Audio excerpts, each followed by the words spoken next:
Essa semana, o ex-vice-presidente Michel Temer deu uma entrevista para o portal UOL e ele disse coisas ali que pareceriam, pelo menos à primeira vista, como se fossem elogiosas à ex-presidente Dilma Rousseff.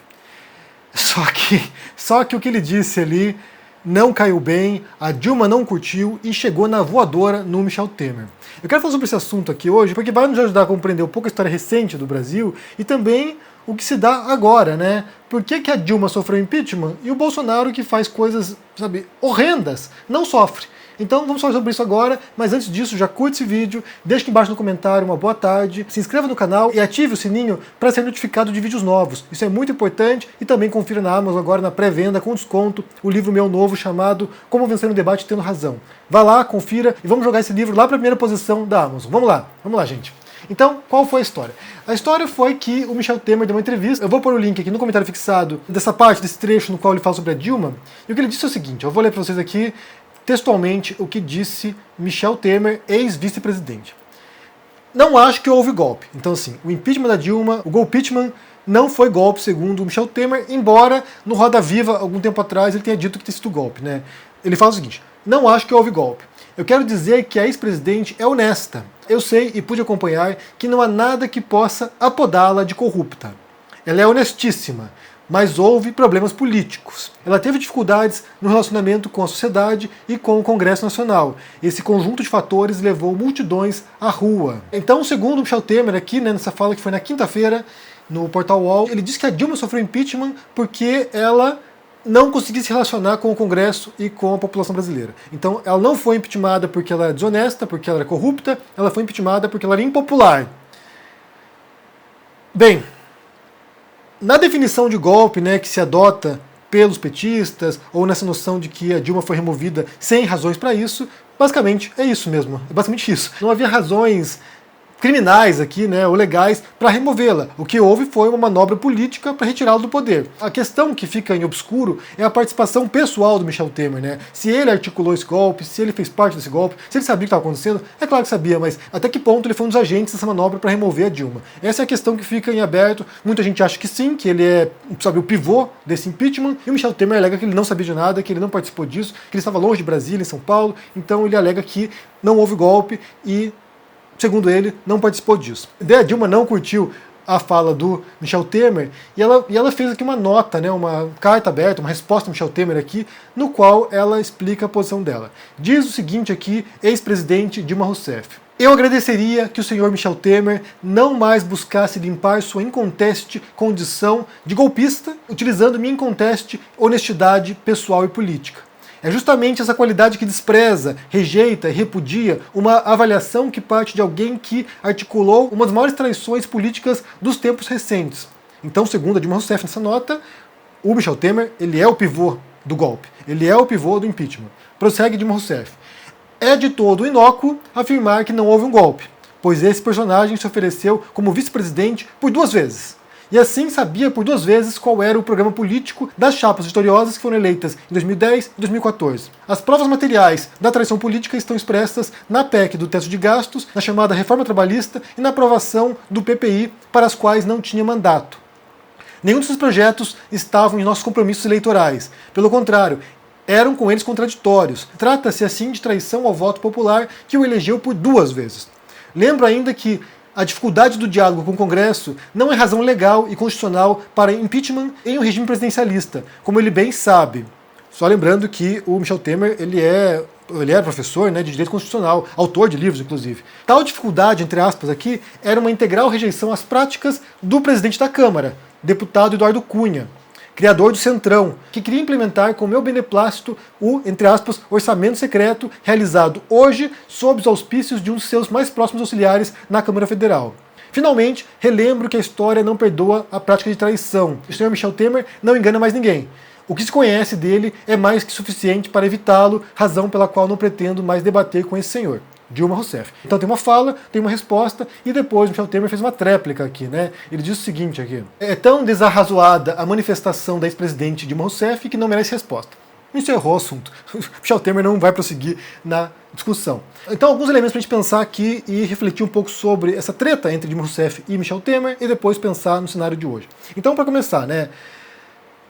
O convite do PT para o Michel Temer faz parte de uma prática habitual, né, inclusive no PT, mas em outros partidos também, de atrair apoio de grandes partidos ou de grandes blocos de partidos para ter governabilidade. É a tal governabilidade. É a capacidade de um presidente, de um partido que se elege ao executivo, de dialogar justamente com o Congresso, de ter apoio de bancadas importantes, nesse caso o PMDB, ou MDB agora, para poder governar. Então, assim, eles fazem isso, né? É o conchava, eu tomo lá da cá, como se quiser chamar. Mas é o jogo político. Esse é o jogo político. Por mais revoltante que seja, por mais que seja, sabe, um jogo de compromissos de pautas ideológicas, seja um compromisso de programas, é o jogo que se dá. Se deu com o Bolsonaro, se deu com o PT, se deu com o Fernando Henrique Cardoso. É o jogo que se dá. Para governar, eles precisam de pactos, de alianças, muitas vezes com partidos ou políticos que nem sempre são dos mais honestos, ou os mais confiáveis, ou os mais alinhados com o seu programa. Então, eles se alinham ao Michel Temer, nessa ideia de ter governabilidade, de ter o apoio de um grande partido como o MDB, chegam ao poder, vencem as eleições e depois recebem essa facada nas costas. Se tem a participação do Temer ou não, aí é difícil analisar, mas na nota da Dilma Rousseff ela tem certeza de que tem a mãozinha dele por trás disso. Então, você tem ali uma manobra para remover uma presidente que era impopular, era um país que estava em crise econômica, que estava em crise política, então havia uma pressão popular que foi sendo gerada, inclusive, né, MBL, basta pensar ali que é a sanção do MBL e outros agentes políticos que vão fazer uma pressão popular para remover Dilma Rousseff, isso vai criando momentum até um ponto que, de fato, o Congresso acha conveniente passar um impeachment com base na tal pedalada fiscal, na tal manobra fiscal que teria sido feita pela Dilma Rousseff. Aquilo pelo qual a Dilma foi impeachmentada, hoje em dia já não impeachmentaria ninguém. O Bolsonaro pode cometer genocídio que não é impeachmentado. Então, aí você tem uma manobra que a gente pode chamar de golpe.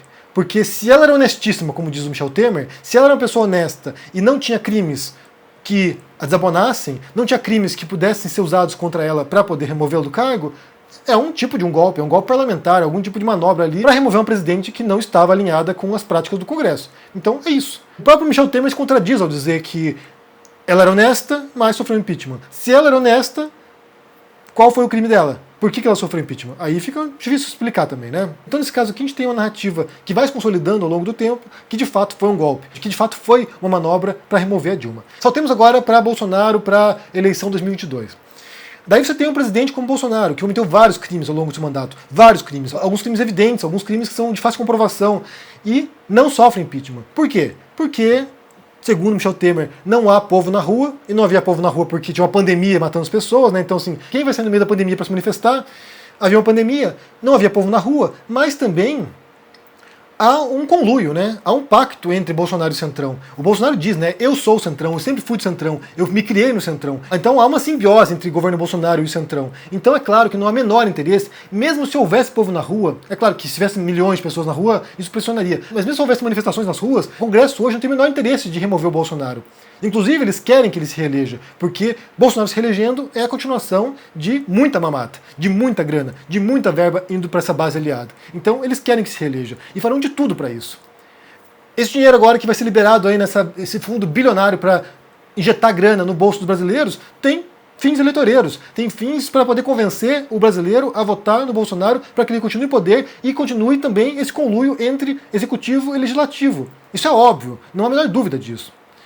Daí, além disso, né, além do seu treinamento que é tipo o Bolsonaro que é imbrochável, não sei o que lá, e impeachmentável aparentemente, não vai sofrer impeachment, porque já está em cima da hora, o negócio já está, sabe, quase a eleição, não vai ser removido do cargo. Além disso, você tem o PT se aliando ao Alckmin, que era um adversário histórico do PT, e muita gente ficou com medo, ficou com receio de que o Alckmin fosse um novo Michel Temer, né? Entra o Alckmin agora nessa chapa Lula, Alckmin, e quem sabe em algum momento você vai ter uma manobra do Alckmin para apunhalar o Lula pelas costas e dar um golpe também, remover o Lula e chegar ao poder o Alckmin. Talvez o cenário seja diferente, talvez o cenário seja um pouco mais sofisticado do que anteriormente, né? A conjuntura social não é igual, claro que é um país empobrecido, é um país em crise, é um país no qual as pessoas estão desesperadas, mas não é o mesmo cenário, e o Lula também não é a Dilma. O Lula, nesse sentido, acho que é muito mais safo politicamente do que era a Dilma. A Dilma, por mais honesta que fosse, talvez fosse mais burocrata, né? Talvez fosse uma pessoa mais técnica do que política. E o Lula não, o Lula é um hábil articulador político, então não me parece que ele estivesse propenso a ser esfaqueado pelas costas pelo Alckmin. Então, realmente não sei. Aqui estou especulando, aqui estou jogando minhas ideias, aquilo que estou pensando, né? Mas, de qualquer maneira, você tem aí Michel Temer dando essa entrevista e não caiu bem, a Dilma não gostou, o Michel Temer não curtiu a resposta da Dilma, e eu quero saber de vocês aí o que vocês pensam sobre essa história, né? Primeiro sobre a fala do Michel Temer de que não houve golpe, porém a Dilma era honestíssima, que você acha disso? E depois a resposta da Dilma dizendo o seguinte, olha, foi golpe sim, e o Temer fez parte disso. Arque com as consequências. O que você acha dessa conversa aí entre os dois? Deixe no comentário aqui embaixo, deixa o joinha, se inscreva aqui no canal, se torne um membro ou um apoiador para dar uma força e se cuide. Um abração e até mais. Tchau! Olá, meus amigos e amigas do canal do Henry Bugalho. Eu sou o Eduardo Moreira e tenho um convite especial para fazer para vocês. Poucas vezes em sua história, o mundo teve ao mesmo tempo uma pandemia das dimensões da Covid-19, um conflito armado envolvendo uma das maiores potências militares do mundo, como o conflito entre Rússia e Ucrânia, e uma guerra comercial envolvendo dois gigantes como China e Estados Unidos. O que isso significa em termos de riscos e oportunidades para os próximos anos e décadas? Celso Amorim, que já foi apontado como o melhor chanceler do mundo e um dos 10 pensadores mais influentes do planeta pela revista Foreign Policy, vai nos dar uma aula histórica e imperdível no dia 7 de agosto, um domingo, às 8 horas da noite. Terra em Transe. Os desafios e as oportunidades da nova ordem mundial. Você não pode perder essa aula. E para se inscrever é muito simples e é gratuito. É só você clicar no link aqui em cima ou aqui embaixo. E aí se inscrever rapidamente para não perder esse encontro que vai ser absolutamente histórico. No dia 7 de agosto a gente se vê. Chame seus amigos e amigas para participar também. Até lá!